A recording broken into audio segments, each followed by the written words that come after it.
दो मित्र थे, दोनों के मध्य बड़ा प्रेम था और दोनों के प्रेम को लोग एक प्रकार के उदाहरण के रूप में देखते थे। एक बार कुछ लोगों के मध्य इस बात की चर्चा चली, इनमें झगड़ा करा के देखो। दुनिया एक दूसरे से झगड़ती है, इनके मध्य कभी झगड़ा नहीं होता। इनके बीच झगड़ा करा करके देखो। बड़ी मुश्किल होती है। कुछ लोग होते हैं जिनको झगड़े में ज़्यादा आनंद आता है, झगड़ते हैं और झगड़वाते हैं, है ना। आज झ की बात है और मैं झगड़े की बात करूँगा, पर झगड़ने की नहीं, झगड़ा मिटाने की। झगड़ना, झगड़वाना, झगड़ा खड़ा करना और झगड़ा मिटाना, ये हमारे साथ की स्थितियाँ हैं। लोगों को उस समय बड़ी दिक्कत हो जाती है जब वो किसी को प्रेम से रहता नहीं देख पाते।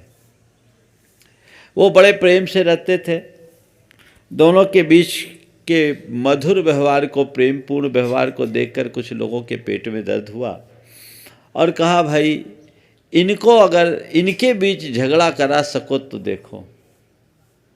तो एक ने कहा, मेरे लिए ये तो बाएं हाथ का खेल है, मैं पल में ये काम कर सकता हूँ। मेरे लिए बाएं हाथ का खेल है, मैं पल में ये काम कर सकता हूँ। ठीक, क्या किया? उनने पूतना को बुलाया। समझ गए? पूतना बहुत प्रसिद्ध कैरेक्टर है। पूतना को बुलाया और पूतना को कहा, बोला कोई बात नहीं, पलक झपकते काम होगा। पूतना दोनों में से एक को बुलाई और उसके कान में कुछ बोलने का अभिनय करते हुए ऐसा बोली कि जो तुम्हें बोल रही हूं बस तुम ही सुनना, उसको मत बताना। काफी देर तक ऐसे बोलते रही और उससे कहा कि बस जो मैं तुम्हें बोल रही हूं तुम अपने तक रखना, उसको बिल्कुल मत बताना। सामने वाला देख रहा था। उसने पूछा, भैया क्यों भाई? वो कौन थी? बोले मैं नहीं जानता। कौन थी? मैं नहीं जानता। क्या बोल रहे थे? कुछ नहीं। तुम मुझसे छिपा रहे हो? इतनी देर बात हुई और तुम कह रहे हो कुछ नहीं।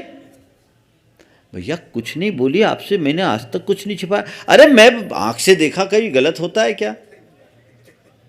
मैंने साफ साफ देखा, तुम उसके चक्कर में पड़ गए। जरूर कुछ चक्कर है। मैं बोल रहा हूं मैंने कुछ नहीं कहा, उसने मुझसे कुछ नहीं कहा। मान कैसे सकता हूं? इतना सब कुछ कहा और तुम कह रहे हो कुछ नहीं, तुम्हारे मन में पाप आ गया है।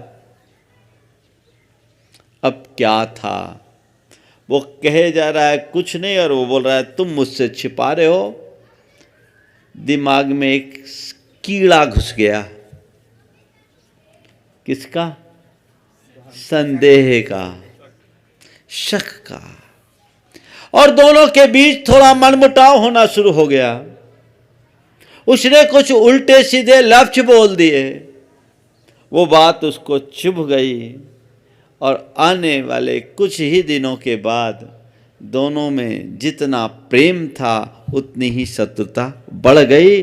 जो आपस में प्रेम से रहते थे अब एक दूसरे से झगड़ने लगे। बंधुओं, मैं समझता हूँ इस तरह के झगड़े आप लोगों के जीवन में भी प्रायः आते होंगे, प्रायः होते हैं। बिना मतलब का बखेड़ा, है ना, एक शब्द है बखेड़ा शब्द। बिना मतलब का लोग बखेड़ा खड़ा कर लेते हैं, बात को बतंगड़ बना देते हैं, जिसका कुछ लेना देना नहीं, वैसे कार्य आप सब कर बैठते हैं। क्यों? आज उसके कुछ कारणों पर हम चर्चा करते हैं, फिर उसके निवारण की बात होगी। झगड़ा आप करते हैं, झगड़े के पीछे का कारण क्या है? सबसे पहला कारण जो एक दूसरे के मध्य झगड़ा होता है, उसके पीछे का कारण है गलत फहमी।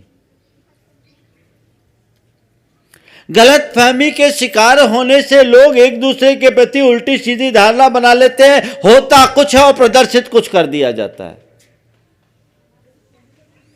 अनावश्यक झगड़ा खड़ा होता है और कम्युनिकेशन गैप होता है। गलतफहमी की सबसे बड़ी वजह, उसने उसके दिमाग में कीड़ा भरा, क्या भरा उसको बताना मत, एक्टिंग किया, अगले के साथ कुछ नहीं था, लेकिन मन में एक धारणा बन गई। जब किसी व्यक्ति के हृदय में किसी के प्रति गलत धारणा बन जाती है तो वो कितना भी अच्छा क्या न हो, हमारे लिए वो बुरा ही दिखता है। और ये गलत धारणा जितनी भी है प्रायः गलत फहमी के परिणाम स्वरूप होती है। जितनी भी गलत धारणा है सब गलत फहमी के कारण होती है। एक बार मन में गलत फहमी बैठ गई, वही बातें बार बार बार बार बार बार बार बार बैठ जाती है, बहुत खतरनाक होती है। आप घर परिवार से लेकर समाज तक सारी दुनिया में देखिए, एक बार मन में किसी के प्रति कोई बात बैठ गई तो चश्मा उतरता है, होता है ना। हो सकता आपके अंदर भी ऐसा कभी घटा होगा या आप कभी ऐसे व्यक्ति की गलतफहमी के शिकार हुए होंगे। कई मौके ऐसे आपने अपने जीवन में अनुभव किए होंगे जब आप अपने आप को निर्दोष महसूस करते होंगे, आप बिल्कुल निर्दोष हो, फिर भी सामने वाले की नज़र में आप दोषी, और चार बातें आपको उसकी सुननी पड़ रही है, अनावश्यक वो आपसे झगड़ा करने पर आमादा है। एक पक्ष का व्यक्ति थोड़ा सा समझदार हो तो मामला थोड़ा शांत हो जाता है, लेकिन दोनों अगर एक से हों तो अखाड़ा बनने में देर नहीं लगती। क्या करे, साथ साथ उपाय भी करते जाए। गलत फहमी कभी पालो मत, और किसी के प्रति कभी कोई गलत फहमी हो तो उसे तुरंत दूर करने की कोशिश करो, उससे संवाद स्थापित करो, अपना कम्युनिकेशन प्रॉपर बना के रखो। जैसे मान लीजिए किसी व्यक्ति ने आपसे आकर के कहा कि मैं अभी अमुक जगह से आ रहा हूं, तुम्हारा भाई तुम्हारे बारे में ऐसा उटपटांग बोल रहा था। आप क्या करते हो? तुरंत उस बात को स्वीकार लेते हो? हाँ, उसने ऐसा कहा, अच्छा अच्छी बात, देखता हूं भी। और आप क्या करोगे? रिएक्ट करोगे। कैसा रिएक्शन होगा? निगेटिव, अनावश्यक। सामने वाले से आप बहस करोगे, अब तो पास जाने की बात भी नहीं है, अब तो सामने से फोन लगा और झाड़ दो तुरंत, और ज़्यादा है तो मैसेज कर दो, व्हाट्सएप चल ही रहा है, बहुत ईजी है। न सिर न पैर, आगे पीछे कुछ नहीं सोचा और तुरंत हमने उस बात को फैला दिया। पर यदि आपके अंदर समझदारी और सकारात्मकता होगी तो आप ऐसा नहीं करेंगे। किसी ने आके शिकायत किया, अच्छा मेरे भाई साहब ने ऐसा बोला, बहुत ठीक है, ठीक है, 1 मिनट रुको, तुरंत कॉल लो, भैया आपने इससे आपकी कुछ बात हुई थी क्या, ये देखो क्या बोल रहा है, थोड़ा बात करो तो, स्पीकर खोल करके करो, देखो क्या होता है। क्या होगा? क्या होगा? सामने वाला तत्क्षण पानी पानी हो जाएगा, क्योंकि वहां कुछ था ही नहीं, वो तो आग लगाने आया था। कुछ लोगों का काम ही होता सुलगाने का, धंधा बना रखते हो, और एक दूसरे के मध्य मिसअंडरस्टैंडिंग करना, व्यक्ति, परिवार और समाज में विखंडन करना, झगड़ा खड़ा करना। कभी कम्युनिकेशन गैप मत होने देना और गलतफहमी के शिकार मत बनना। यदि तुम्हारे मन में किसी के प्रति गलतफहमी हो तो उस व्यक्ति से मिलकर उसका निराकरण कर लेना, और यदि तुम्हें लगता है कि किसी को मेरे प्रति गलतफहमी है तो यथासंभव उससे मिलकर संवाद कायम करके उसके मन की गलतफहमी को दूर करने की कोशिश करना। यदि ऐसा हो तो न किसी से मनमुटाव होगा, न दुराव होगा, न टकराव होगा, न कोई झगड़ा खड़ा होगा। चलो आगे। गलतफहमी कभी मत पालना, गांठ बांध के रख लो। किसी के प्रति भी हो जाता है, बहुत जल्दी होता है। खुशफहमी फिर भी यदा कदा होती है, गलतफहमी तुरंत तुरंत। चूंकि मनुष्य का चित्त अक्सर नकारात्मक दिशा में जाता है, उसके परिणाम स्वरूप ऐसा होता है। तो पहली बात, गलतफहमी झगड़े का कारण। दूसरी बात, रुचि भेद या चिंतन भेद। रुचि भेद या चिंतन भेद। मेरी रुचि अलग, मेरा चिंतन अलग, आपकी रुचि अलग, आपका चिंतन अलग। अब एक दूसरे के मध्य जब रुचि में अंतर होता है, चिंतन में अंतर होता है, मैं कुछ चाहता हूं, आप कुछ चाहते हो, मैं कुछ सोचता हूं, आप कुछ सोचते हो, मेरा चिंतन कुछ है, आपका चिंतन कुछ है, मैं आपको अपने तरीके से चलाना चाहूं, आप मुझे अपने तरीके से चलाना चाहो, तो क्या होगा? झगड़ा होता है। रुचि भेद का उदाहरण तो रोज आपको दिखता है। कई बार है, टीवी में बैठे हैं और पोता कार्टून देखने के लिए तुला है और दादा पारस चैनल देखना है, जिनवानी चैनल देखना है। होता है, हमको कार्टून देखना है, हमको अभी चैनल देखना है, महाराज का प्रवचन आ रहा है, अभी जिनवानी चैनल लगा, हमको कार्टून देखना है। होता है। आप कुछ पसंद कर रहे, सामने वाला कुछ पसंद कर रहा है, चीज एक है, पसंद दो है, अब क्या होगा? अंतर। ये रुचि भेद, झगड़े का अंतर। आपकी रुचि कुछ है, सामने वाले की रुचि कुछ है, आपके पहनावे की रुचि अलग है, उसके पहनावे की रुचि अलग है, उसके खान पान की रुचि अलग है, आपके खान पान की रुचि अलग है, उसके रहन सहन की रुचि अलग है, आपके रहन सहन की रुचि अलग है। दोनों में रुचि अलग अलग है। दो व्यक्ति है तो दो रुचि है। भिन्न रुचि होना बुरी बात नहीं है, बुरी बात है एक दूसरे की रुचि को लेकर के उलझना। मैं अपने रुचि के अनुरूप चलूं, तुम अपने रुचि के अनुरूप चलो, कोई झगड़ा नहीं, ठीक है। तुम्हारे साथ ऐसा होता है तो होता है। एक देखिए, इसी दादे और पोते की लड़ाई को समझदारी कैसे मिटाती है। दादा से जब पोता रोज कहता था कि हमको कार्टून देखना है और महाराज हम शंका समाधान देखते, तो कार्टून देखने की बात करता, तो हमने एक समझौता किया। बोले क्या किया? बोला ठीक है, संडे को तुम कार्टून देखोगे, बाकी दिन हम देखेंगे, और हम तुम्हारे साथ कार्टून देखेंगे, सैटरडे को तुमको हमारे साथ शंका समाधान देखना होगा। बच्चों का कार्यक्रम होता है ये तालमेल। बच्चा मान गया, तुम संडे को कार्टून देखो, हम तुम्हारे साथ कार्टून देखेंगे। उन्होंने कहा महाराज उस दिन हम रिकॉर्डिंग मोड में लगा लेते, बाद में देखते हैं, या फिर रात में जिनवानी चैनल में देख लेते हैं। और बच्चे से कह दिया कि ठीक है, तुम संडे को हम तुम्हारे साथ कार्टून देखेंगे, तुम हमको डिस्टर्ब मत करना, लेकिन सैटरडे को तुमको शंका समाधान देखना होगा। और प्राय जब बच्चों का शंका समाधान होता है तो बच्चों में एक अलग रुझान भी आता है, परिवर्तन आता है। हम लोग क्या करते हैं, सामने वाले की रुचि को अनदेखा करके उसे अपनी रुचि के अनुरूप चलाना चाहते हैं। एक सीमा तक तो मनुष्य चल जाता है, बाद में नहीं होता। हर मनुष्य की अपनी अभिरुचि होती है, अपनी इच्छा होती है, अभिप्सा होती है, अभिलाषा होती है, उससे वो बंध कर चलता है। यदि हम उसे ज्यादा चलाना चाहेंगे तो या तो लड़ाई होगी या विभाजन। चल नहीं पाएंगे। तो हमें चाहिए कि हम कहां, कब, कैसे, किस तरीके से चले।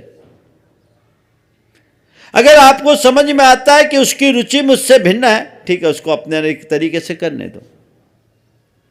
मेरी रुचि अलग है तो मुझे अलग से करने दो। कई लोगों के घर में रुचि के अंतर से बड़े, कोई धार्मिक रुचि वाले होते हैं और किसी की धार्मिक रुचि नहीं है, इसी को लेकर लड़ाई। पत्नी धार्मिक रुचि की है, पति धार्मिक नहीं है, अब क्या हो गया, रोज लड़ाई होता है। पति धार्मिक है, पत्नी धार्मिक नहीं है, तो रोज लड़ाई, दिक्कत है। पत्नी चाहती है कि मैं धार्मिक हूं तो मेरा पति भी धार्मिक बने, और पति चाहता है कि जैसे मैं हूं वैसे ये रहे, कर्मकांड छोड़े, तो क्या होगा, हो ही रहा है, रोज देख रहे, झगड़ा ही झगड़ा। लेकिन अगर थोड़ी समझदारी हो तो बहुत अंतर। एक दंपति मेरे संपर्क में, पत्नी बहुत धार्मिक और पति ऐसा कि मंदिर तक उसे छोड़ने आता, लेकिन मंदिर नहीं आए, उसकी रुचि नहीं। पत्नी धार्मिक, पति बिल्कुल धार्मिक नहीं। एक रोज चर्चा में मैंने ऐसे पूछा, आप आते, आपके श्रीमान? बोले महाराज हम लोगों का आपस में एक कांटेक्ट है। बोले क्या? बोले महाराज उनकी रुचि अलग है, मैंने उनसे कह दिया आप मेरे मामले में नहीं बोलोगे, मैं आपके मामले में नहीं बोलूँगा, हम लोग बोलूँगी, हम लोग कोई झगड़ा नहीं। बोले क्या हो? बिल्कुल रुचि, महाराज बिल्कुल रुचि नहीं है, अभी मेरे को छोड़ करके गए हैं। कभी कभी मैं पूजन करती हूँ तो पौन घंटा रुकते भी हैं, पर बाहर ही रुकते हैं, अंदर नहीं आते। मैं भी नहीं कहती, मैच्योर्ड आदमी, वो जाने, उनका काम जाने। मैं तो ये सोचती हूँ कम से कम मुझे तो नहीं रोकते, यदि मुझे रोकने लगे तो रोज झगड़ा हो जाए। ये समझदारी है समझदारी? बहुत कम लोग ऐसी समझदारी करते हैं। उलझने वाले लोग ज्यादा होते हैं, एक तुम ऐसा नहीं करते, क्या करते, वो करते, पता नहीं क्या क्या सुना देते हैं। बहुत अंतर, ध्यान रखो। रुचि जगाओ, रुचि बदलो, पर रुचि थोपो मत। किसी के अंदर अगर रुचि नहीं है तो उसकी रुचि को जगाने का प्रयास करो। किसी की रुचि आपसे भिन्न है तो उसकी रुचि को बदलने की कोशिश करो, पर अपनी रुचि थोपो मत। ये कब होगा? जब आप विनम्रता और सकारात्मकता के साथ सामने वाले से अपना व्यवहार करेंगे। उसके अभाव में ऐसा नहीं होगा। वो विनम्रता और वो सकारात्मकता हमारी घटित होनी चाहिए। इतनी समझदारी रखते हैं? बोलो, कोई तुम्हारी रुचि के विरुद्ध कार्य करता है, तुम उसे पचा पाते हो? कैसा हाजमा है? बोलो, नहीं। अगर दिखता है वो हमारी रुचि के अनुकूल नहीं है तो ठीक है, मुंडे मुंडे मतिर भिन्ना, उसको उसके तरीके से जीने दो। और रुचि भेद में टकराव का नतीजा क्या होता वो भी आपको बता देता हूं। मैं एक स्थान पर था, एक युवक अपनी बहन को लेकर के आया। उसकी शादी तो हो गई, धार्मिक लड़की थी, धार्मिक परिवार से थी, लड़का इंजीनियर था, एक बड़ी कंपनी में जॉब करता था, पर वो धार्मिक नहीं था, वो रात में भी खाता था। अब ये धार्मिक अपने पति से बार बार कहे तुम तो कैसे हो, नरक जाओगे, बिल्कुल कुलक्षी हो, रात में खाते हो, मंदिर नहीं जाते हो, ये नहीं करते, वो नहीं करते, रोज उसको अपना उपदेश सुनाए। तो पति रोज रोज की इस बात को लेकर के उखड़ गया, क्योंकि पति दफ्तर से आता, लेट आता, भोजन बाद में, प्रवचन पहले, रोज का कार्यक्रम। तो कब तक आदमी एडजस्ट करेगा? वो पति है और वो पति को तो ऐसी बिल्कुल तुम तो एकदम गए बीते हो, पर जैन कुल में जन्म लेकर कैसे हो गए, ये हो गए, वो हो गए। अब वो कुछ साल तक तो चलता रहा। अंततः वो जब अपने मायके आई तो पति ने कहा अब आना मत, तुम वहीं रहो, आना मत, वहीं रहो, हम यहीं अच्छे। उसका भाई मेरे पास लेकर आया, बोला महाराज इसको थोड़ा समझाइए, ऐसी स्थिति है। हमने कहा ये बताओ तुम्हारे बहनोई की मानसिकता कैसी, व्यक्ति कैसा, व्यवहार कैसा। महाराज बहुत अच्छा आदमी है, किसी से भी बातचीत करो, बड़े मिलनसार है, विनम्र है, सब कुछ है, पर दीदी से नहीं पड़ती। बीच में ही बोल बैठी, बोले महाराज क्या बताओ, संस्कार ही नहीं है, संस्कार ही नहीं है। मैंने बीच में टोका, हमने कहा तुम में तो संस्कार है, तुम में तो संस्कार है। हम बोले तुम में संस्कार है तो संस्कारों का सरोकार जगाओ। सामने वाले में संस्कार नहीं है तो ठीक है, तुम अपने खान पान में जितना संयम रखते हो, विचारों में भी संयम रखने का अभ्यास करो, उसी की प्रतिक्रिया करना बंद करो। हमने कहा तुम्हें रोका, बोले मुझे तो नहीं रोका महाराज, मैं रोक भी नहीं सकता, मैं तो सहन करने वाली नहीं हूँ, समझौता नहीं करूंगी, पक्की थी। बोले मुझे रोक भी नहीं सकता और रोकते नहीं हैं। बोले रोकते नहीं, ये बहुत अच्छी बात है, इसका मतलब वो गलत नहीं है, तुम्हारी भी गलती है। बैकग्राउंड पूरा मुझे मालूम पड़ गया। मैंने कहा एक काम करो, आज से एक नियम लो कि तुम केवल धर्म के विषय में अपने धर्म तक सीमित रहोगे, सामने वाले को धर्म के विषय में ना कुछ बोलोगे ना टोकोगे। वो रात में खाए दिन में, महाराज रात में खिलाएंगे हमको पाप नहीं लगता। हम बोले छठी प्रतिमा के पहले तक रात में अगर भोजन किसी को देना पड़े तो दे सकता। माँ अपने दूध पीते बच्चे को दूध भी पिला सकती रात में। खाना अलग है, खिलाना अलग है। अभी तुम श्रावक हो, गृहस्थ हो, वो जो कहे उसको उसके मामले में करने दो, तुम अपने मामले में अपना करो, उसको कुछ मत बोलो। महाराज फिर उनका कल्याण कैसे होगा? हमारे पति परमेश्वर है, चिंता भी हमारे पति परमेश्वर है, कल्याण कैसे होगा? हम बोले परमेश्वर को पहले परमेश्वर मानो तो वो तेरा भी कल्याण कर देगा, थोड़ा रास्ता तो निकालो। फिर मैंने उसे कुछ उपाय बताया।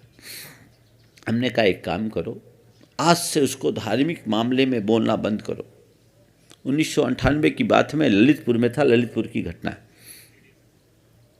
उन दिनों प्रवचन मेरे चलते थे, तो मेरे प्रवचन का एक संग्रह था, दिव्य जीवन का द्वार।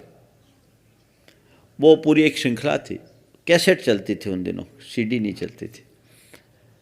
तो मैंने कहा कि तुम प्रवचनों के कैसेट्स ले जाओ और इसको तुम सुनना, और वो जब दफ्तर से आने को हो उसके 15 मिनट पहले चालू करना,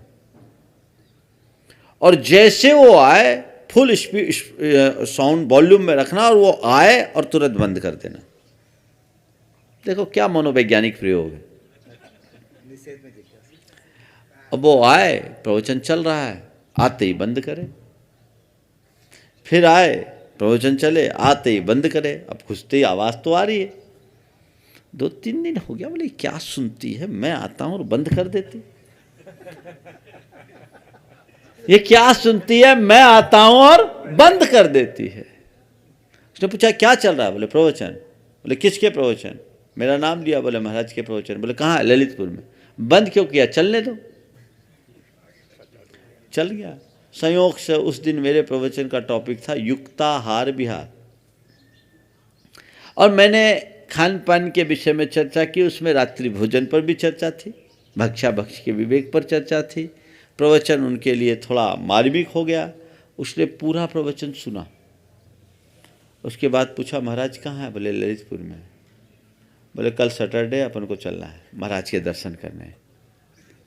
कल सैटरडे है, कल हमें महाराज के दर्शन करने चलना है। वो तो एकदम भौचक, ये क्या हो गया? एक ही दिन में 3 निशाने पे लग गया। वो हमारे पास आए, सुबह सुबह आए। आने के बाद जो किस्सा सुनाया, बोला महाराज अगर आप नहीं होते तो हम लोगों के मध्य तलाक हो गया होता, हम लोगों के मध्य तलाक हो गया होता, क्योंकि मैं इसके व्यवहार से क्षुब्ध हो उठा था। लेकिन आपके प्रवचन ने मेरी आत्मा को जगा दिया। महाराज आज से मैं रात्रि भोजन का त्याग करता हूं। पर महाराज जी इन्होंने मुझे रात्रि भोजन करने से रोका टोका तो जरूर, पर मुझे नारकी और राक्षस बनाकर, कुलक्षी बनाकर, निशाचर हो, नरक जाओगे, खून खा रहे पी रहे हो, मांस खा रहे हो, ऐसा दोष लग रहा है। काश इतना कुछ करने की जगह रात्रि भोजन के त्याग की तार्किकता मुझे बता दी होती, मेरी रुचि को बदल दी होती, तो शायद ये स्थिति नहीं होती। आपके प्रवचन से मुझे समझ में आ गया कि वाकई में सही क्या है, और आज मैं बदल गया हूँ। वो व्यक्ति आज भी बड़ा खुशहाल है। 1998 से 2019 हो गए, 21 बरस हो गए, अब बराबर आता रहता है, जिंदगी ठीक चल रही है। क्या हुआ? रुचि थोपिए मत, रुचि जगाइए या रुचि बदलिए। और नहीं है तो दूसरों की रुचि के प्रति सहिष्णु बनिए। और कोई रास्ता नहीं है भैया, ठीक है जो कर रहा है करने दो, थोड़ा बहुत है चलने दो। हाँ, कई बार ऐसी दुविधा आती है कि मर्यादाएं टूटने लगती है, तो वहाँ कुछ बोलना आवश्यक होता है, तो बोल दीजिए, एक बार दो बार सामने वाले को समझा दीजिए और एक लाइन खींच दीजिए। टोका टाकी करने की जगह एक ऐसी व्यवस्था सुनिश्चित कर दीजिए, सामने वाला अपने आप उसे एक्सेप्ट करने के लिए बाध्य होगा और उसका जीवन बदल जाएगा। तो गलतफहमी, रुचि भेद या चिंतन भेद, चिंतन मेरा चिंतन अलग, आपका चिंतन अलग, मेरी सोच अलग, आपकी सोच अलग, तो लड़ाई तो होगी। अगर लोगों के चिंतन में अंतर है तो कोई दिक्कत नहीं है, दिक्कत चिंतन में टकराव आने से होता है। आपका चिंतन आप अपने तरीके से चलिए, मेरा चिंतन मेरा है, मैं अपने तरीके से चलूंगा, लेकिन एक दूसरे के मध्य टकराव उत्पन्न मत होने दें, तो कभी झगड़ा नहीं होगा। तीसरा कारण आग्रह। क्या है? आग्रह झगड़े की जड़। दुनिया के जितने भी बड़े युद्ध हुए वे सब आग्रह की भूमि में ही हुए हैं। क्या हो गया? जो आग्रही होते वो अड़ जाते हैं, जो अड़ते हैं वो लड़ते हैं। किसी भी बात पर आप अड़ गए तो लड़ गए। झगड़ा करने के लिए क्या करना है? हाँ? झगड़ा करने के लिए क्या करना है? दो मित्र थे, आपस में बातचीत किए, भैया किसी के बीच झगड़ा कैसे होता है? तो पहला मित्र जो था थोड़ा साहित्यकार टाइप का था, उससे पूछा भाई झगड़ा कैसे खड़ा होता है? उसने उसकी बात को नज़रअंदाज कर दिया। बातचीत आगे बढ़ी और उसने बातचीत आगे बढ़ाते समय कहा, तूने 1000 रुपया मुझसे लिया था, लौटाएगा नहीं? तो कब लिया था? मैंने कहा ना तूने लिया था, मैंने तुमसे रुपया थोड़ी लिया। रुपया लिया था, लौटाएगा नहीं? वे कौन सा रुपया लिया भाई? तुम मुझे झूठा आरोप लगा दे। मैंने कहा ना तुमने रुपया लिया। अब सामने वाला बोला रुपया लिया, मुझे चोर बना रहा है, क्या समझ रखा है सब आदमी के सामने? मैंने कौन सा रुपया लिया? किसके सामने रुपया लिया? बताओ। बोल रहा हो मैंने रुपया लिया है, तुमने। आड़ गया। अब क्या है, दोनों में बाता बाती होना शुरू हो गई, झगड़ना शुरू हो गए। जब झगड़ा हो गया, कुछ लोग आए, भैया तुम लोग तो दोनों दोस्त थे, आपस में क्यों झगड़े? इस झगड़े की वजह क्या? तब वो पहले मित्र ने कहा, भाई हम झगड़े नहीं हैं। इसने पूछा लोगों के बीच झगड़ा क्यों खड़ा होता, सो हमने झगड़ा खड़ा करके बता दिया झगड़ा क्यों होता। बोला अपनी बात पर अड़ जाओ, फिर झगड़ा होना ही है। नो कॉम्प्रोमाइज होता है। प्रायः लोग अड़ियल रवैया अपनाते हैं, अडामेंट। तो अडामेंट रहेंगे, झगड़ा होगा। संत कहते हैं अडामेंट नहीं, एडजस्टमेंट। एडजस्ट रखो, एडजस्ट करो एक दूसरे के मध्य। जब व्यक्ति आग्रह और आग्रह भी दुराग्रह बन जाए, एक सीमा तक आग्रह स्वीकार है जब तक वो अनुरोध की भाषा में, पर वही आग्रह दुराग्रह का रूप ले लेता है जब वो आदेश का स्वरूप ले लेता है। तुम ये करो, इसमें संक्षिप्त आग्रह है पर एक रिक्वेस्ट भी आप कर लीजिए, और आपको ये करना है। करना ही है या यही करना है। क्या हो गया? आदेश। रिक्वेस्ट अच्छा लगता है कि ऑर्डर? हाँ, रिक्वेस्ट में एक्सपेक्टेशन रहता है, लेकिन अगर वो फुलफिल ना हो कोई प्रॉब्लम नहीं। लेकिन जहां ऑर्डर हो और उसको कोई नहीं माने, मेरा आदेश नहीं मानेगा, ओ ये आग्रह है, और यही दुराग्रह बन गया।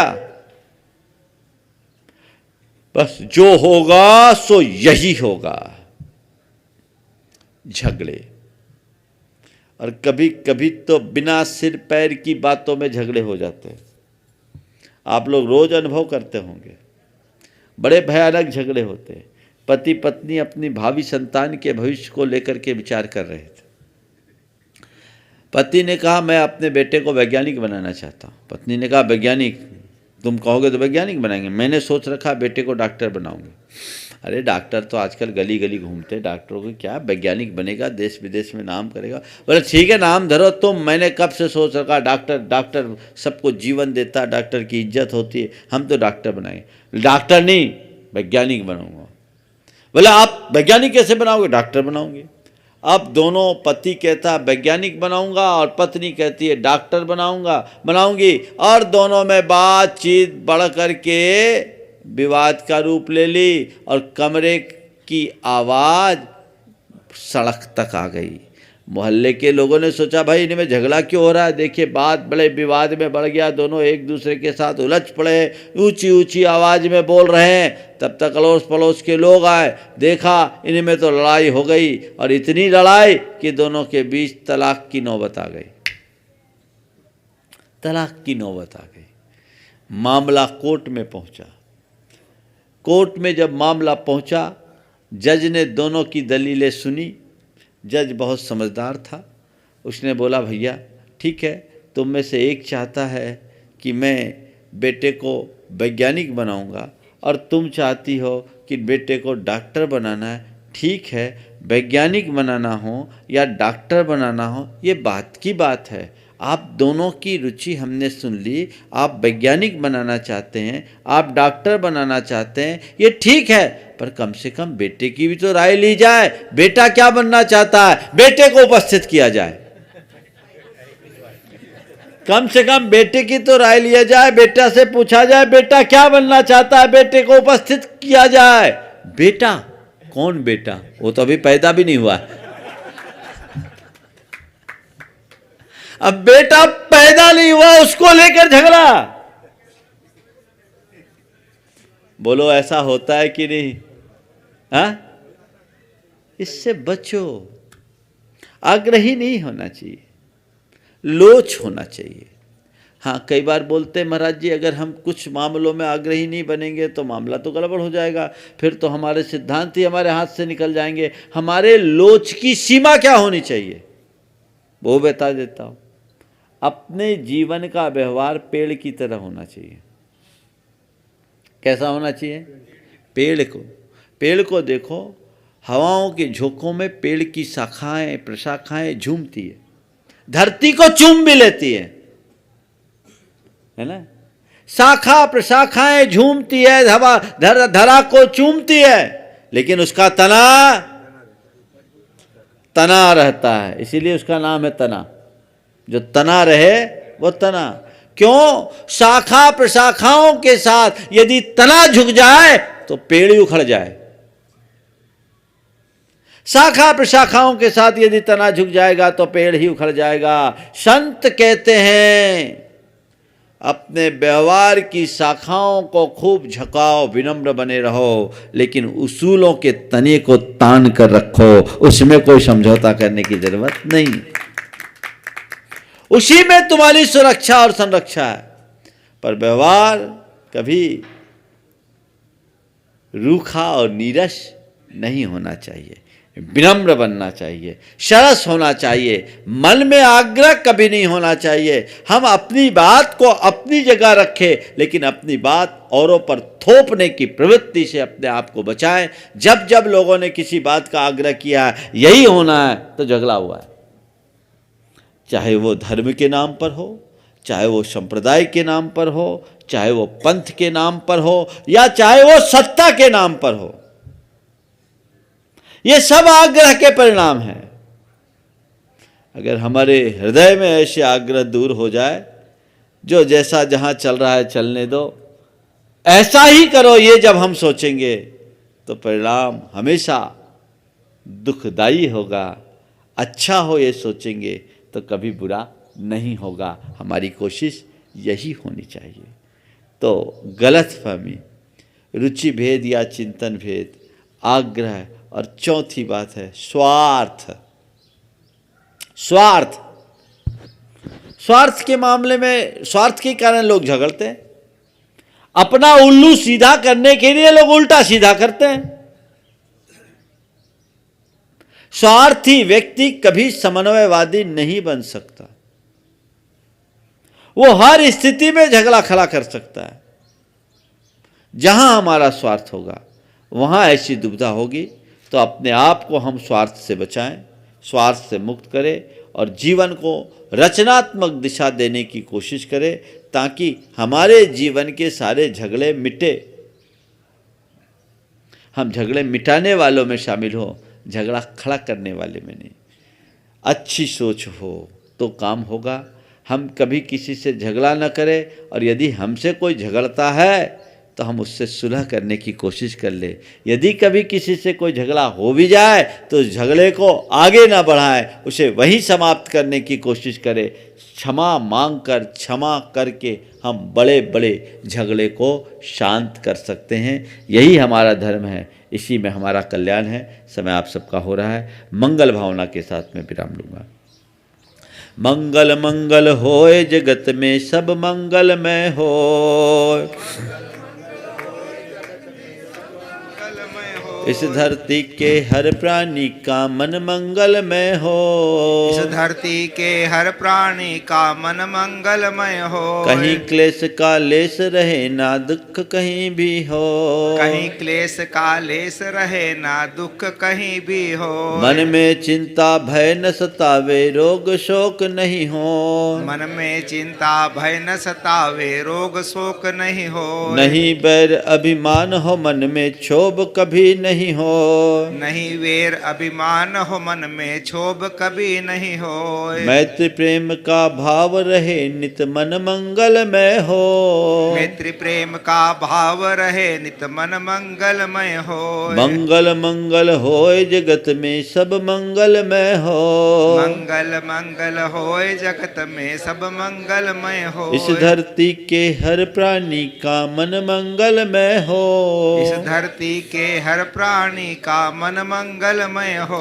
मन का सब संताप मिटे अरु अंतर उज्ज्वल हो, मन का सब संताप मिटे अरु अंतर उज्ज्वल हो। राग द्वेष और मोह मिट जाए आत्म निर्मल हो, राग द्वेष और मोह मिट जाए आत्म निर्मल हो। गुरु हो प्रभु का मंगल गान करे सब पापों का क्षय हो, प्रभु का मंगल गान करें सब पापों का क्षय हो। इस जग के हर प्राणी का हर दिन मंगलमय हो, इस जग के हर प्राणी का हर दिन मंगलमय हो। मंगल मंगल होए जगत में सब मंगलमय हो, मंगल मंगल होए जगत में सब मंगलमय हो। इस धरती के हर प्राणी का मन मंगलमय हो, इस धरती के हर प्राणी का मन मंगलमय हो। गुरु हो मंगल प्रभु हो मंगल धर्म सुमंगल हो, गुरु हो मंगल प्रभु हो मंगल धर्म सुमंगल हो। मात पिता का जीवन मंगल परिजन मंगल हो, मात पिता का जीवन मंगल परिजन मंगल हो। घर घर में मंगल, जन का मंगल मन का मंगल, धर्म मन का झन का मंगल गण का मंगल मन का मंगल हो। जन का मंगल गण का मंगल मन का मंगल होय। राजा प्रजा सभी का मंगल धरा धर्ममय हो। राजा प्रजा सभी का मंगल धरा धर्ममय होय। मंगल मंगल होय जगत में सब मंगलमय हो। मंगल मंगल होय जगत में सब मंगलमय हो। इस धरती के हर प्राणी का मन मंगलमय हो। इस धरती के हर प्राणी का मन मंगलमय होय। मंगलमय हो प्रात हमारा रात सुमंगल हो। मंगलमय हो प्रात हमारा रात सुमंगल हो। जीवन के हर क्षण हर पल की बात सुमंगल हो। जीवन के हर पल हर क्षण की बात सुमंगल हो। घर घर में मंगल छा जाए जन जन मंगल हो।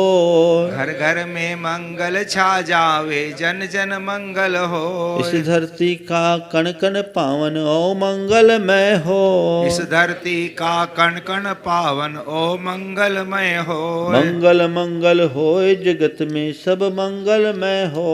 मंगल मंगल होय जगत में सब मंगलमय हो। इस धरती के हर प्राणी का मन मंगलमय हो। इस धरती के हर प्राणी का मन मंगलमय हो। सब जग में मंगल बढ़े टले अमंगल भाग।